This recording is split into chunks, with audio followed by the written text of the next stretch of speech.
भक्त के अंदर व्याकुलता आती है भगवान के दर्शन की।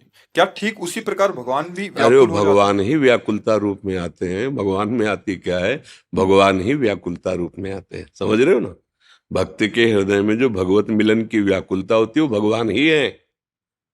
वही व्याकुलता जब प्रकाशित हो जाती है तो भगवान उसी में प्रकाशित हो जाते हैं। वो अपनी थोड़ी है, वो भगवान ही कृपा कर व्याकुलता रूप में आते हैं।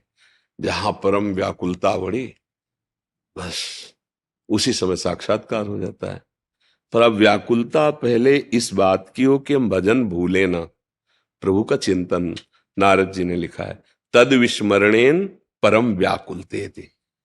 अगर हम आधे पल के लिए भी नाम छूट रहा है, ऐसा लगा, हमें तड़पन हो जानी चाहिए।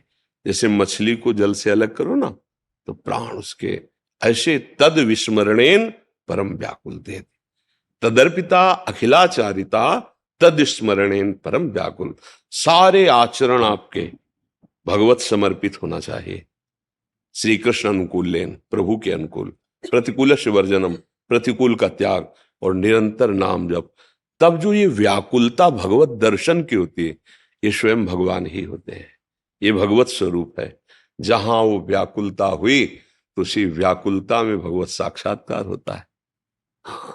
रोम रोम पुलकित है, अश्रुधारा चल रही है, अब जिया नहीं जा रहा। प्रभु अब आपके बिना कैसे जिए? न रात में चैन न दिन में चैन। तो उसके नेत्रों में, उसके मन में, कण कण में वही प्रीतम उसको दिखाई देने लगता है। व्याकुलता ही भगवत दर्शन कराती है। तो ये व्याकुलता भगवत स्वरूप होती है।